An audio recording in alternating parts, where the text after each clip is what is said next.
Hello, this is Scottish Independence Podcast episode number 126. Now, back in July I spoke with Dr Iain Black, who was conducting a survey about who actually were the people that were involved with the Yes campaign, what did they do during it, and why did they decide to get involved with it. I asked him if he'd be up for coming back on to explain the results when they came in, and now that they've spoke to almost 1,000 people, and they've been working through the numbers and answers that people gave, the results are ready. So here's Dr Iain Black again to explain what went on, who was doing it, and why they were doing it. I'll have a wee word with you at the end.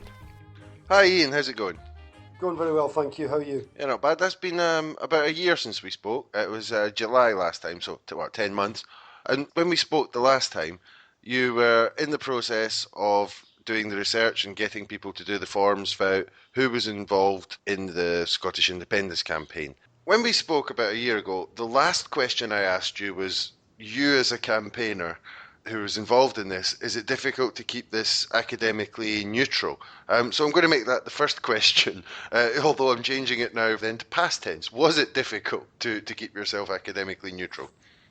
I think it was something I had to be highly aware of throughout. And there was a team of us put together these questions. The questions were taken from typically from other sources, so pre-constructed scales that had been tested and were valid ways of measuring emotions, for example, and people's experiences. So therefore that takes away any opportunity for me to change words that might subtly change the meaning, which would mean we would get more positive responses. So that was certainly something we were very, very aware of as we were devising this.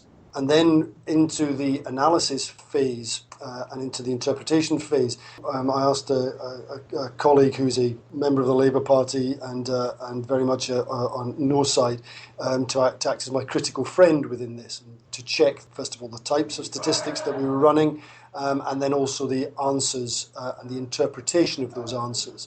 So that what we have in this report is as much as one can ever be, because every researcher always brings their own preconceptions and biases, but as much as we can possibly, we feel as though we can do, that this is an accurate reflection on who the people were, what they did, and what they thought of the campaign. All right, so let's move on to the bones of it. I think who is the first question I'd like to ask you. So in terms of age, I think that'd be the first interesting part about who. What was the Scottish Independence campaign? Was it a young campaign or was it all age groups? The people that we spoke to, the average age was 51. It ranged from 17 all the way through to 88. And the people that we spoke to, there was certainly a skew towards middle age, and that could be because of the data collection, but I think that might, I think people's experience might reflect on that as well. That when the people out on the street for most of the campaign just tended to be over 40, between that ages of 40 to 60 was a very important age category. So certainly skewed towards the sort of, I suppose, I'm 45, so that 51 must be very late middle age because it's a lot older than me.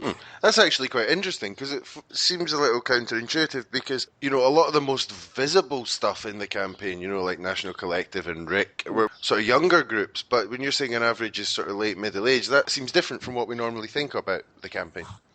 There's probably a couple of things in that. I think there's the, of course, National Collective were enormously vibrant within it.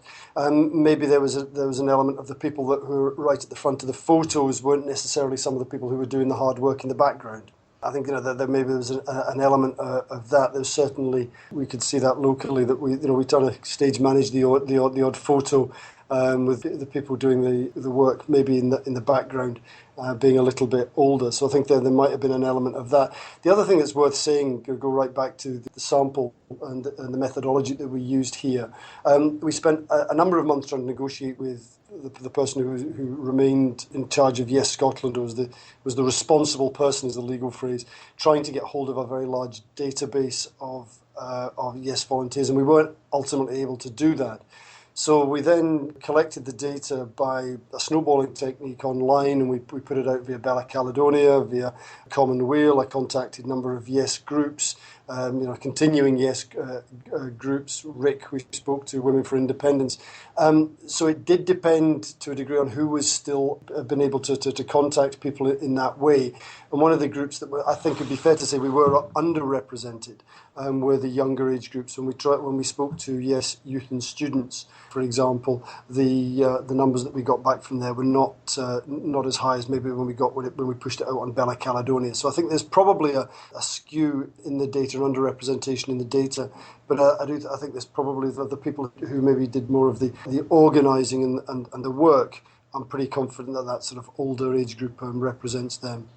And what about the gender balance in who was involved with the campaign? Was it predominantly male, predominantly female? Was it about 50-50? No, it was 57.5 male to 39.6 female with transgender representation as well. So that figure, on one hand, you think, well, we didn't get towards 50-50, and that obviously where we would want to get. But that the female representation within the campaign was significantly higher than we see in UK politics generally. And I think one of the other things that's really interesting about the experience here, women on the whole across a large number of members enjoyed the campaign more than men, significantly more than men when we ran the statistics on that. They enjoyed their experience, they enjoyed being part of it more, so felt more included. So there was a number of statistics that would say that the experience for women, even though it's not towards the 50-50, was a positive one for them. And that's not to say that the campaign still, at the last minute, was trying to find 50-50 representation on panels, and that there was still a long way to go. But I think the women say it was a positive experience for them within the campaign. So not the 50-50, as you said, not the 50-50 we were hoping for, but a step in the right direction.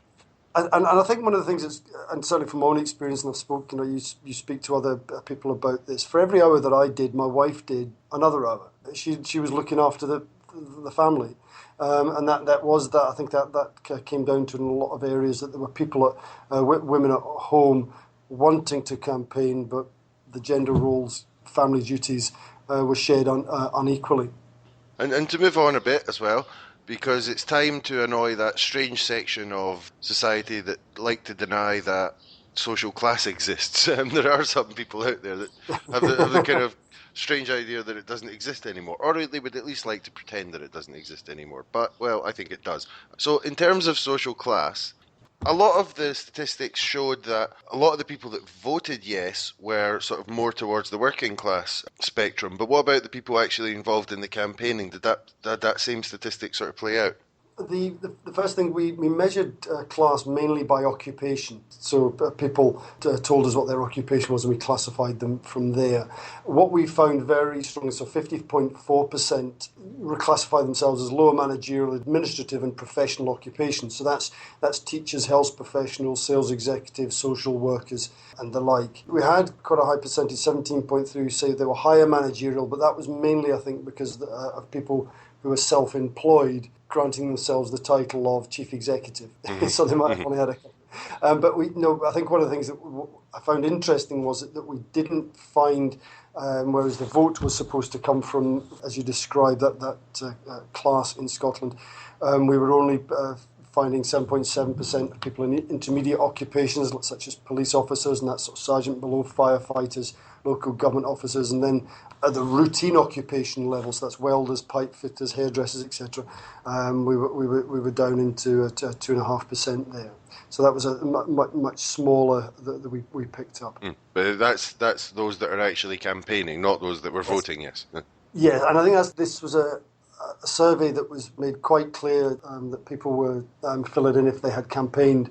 And there was certainly some barriers to that. So in the way that the questionnaire was set up, the number of questions that were made it quite clear at the start that it should only be done for those who'd taken part, who'd volunteered. And I think what that might have done again is that there may have been some barriers for people to complete because it was a long questionnaire. So I've got a suspicion that we are underrepresented down at the routine occupations level as well.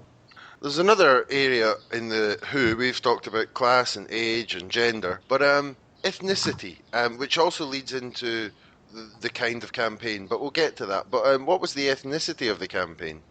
So we asked ethnicity and national identity in a couple of different ways, and it was one of these things we thought was going to be quite simple to try and classify which country people were from, but people had, they would be born in Scotland, their mother would be English, their father was Irish. It was far more complicated than we thought. I mean, it was predominantly a Scottish people who were born in Scotland who campaigned here, but we still picked up 30% of people who identified as having been born abroad, and if we can classify England as abroad, but certainly of the other identities, English was predominant, so was Irish, but we were picking up Japanese, German, large numbers of French, so sort of a 70-30 split to people who are identified as being other nationalities.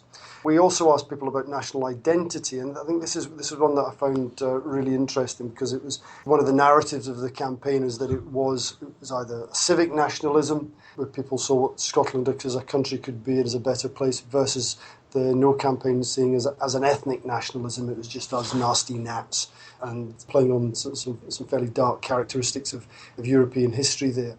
But we found that nearly 70% of volunteers, so only nearly 70% of volunteers, identified themselves as Scottish, not British. And I say that, I think that's quite, it's interesting that 30% of people saw themselves as having a British identity. But they still supported independence. They still supported independence. So within that, 16% were more Scottish than British. But that's absolutely, you can fully understand that if if one or more parent was born in England, or they'd been born in England and moved up, and the range of experiences that people can have there. We did find that the more Scottish you were, the more positive you were about the campaign. That was one of the relationships. So we asked people, were they Scottish, not British, more Scottish than British, or equally Scottish than British? And as you went further up that to greater levels of Scottishness in your identity, then there was a greater enjoyment and a higher assessment of the quality of the campaign. But we did find 2.5% of people who saw themselves as equally Scottish and British, and then 11% who would very much identify themselves as Irish, Welsh, English and Spanish within that group. I mean, just the fact that it's 30% that didn't describe themselves as Scottish, that actually gives the lie to the ethnic nationalism thing, because it's an incredibly high number. If you think about it, I mean, you could do this campaign in any country, I don't know, but if you did the campaign in, say, Germany, because it is in Germany, the largest amount of people who are involved in the campaign will be German. It's not an extraordinary fact. The fact that 30% of the people involved in the campaign weren't sort of ethnic Scottish does give the lie to the No campaign argument there. And I think so, and I think the Yes campaign played Yes Scotland and played this. It was an extremely difficult area for them to play, because national identity is clearly right at the heart of an independence campaign. But in somewhere where I think I'm probably fairly typical. I was born in Scotland to Scottish parents and moved down south for 11 years of my life, and then moved back up again. There were so many people who have either lived in England, or their best friends are down there, their brothers and sisters are down there. So I think the way that the Yes campaign was able to identify with the country, but in a positive sense that was inclusive of those other individuals with more complex, multiple identities, I think was one of the real strengths. And that figure demonstrates that they were successful in it. That 30% of the people who felt some part of Britishness weren't excluded from this thing that was trying to break up Britain. I think that's quite remarkable. Yeah, I mean, there were a number. I remember all the different groups as well. There was the Scottish Italians for Yes, English for Yes, and all these groups were part of the campaign. Did you manage to speak to some of those groups?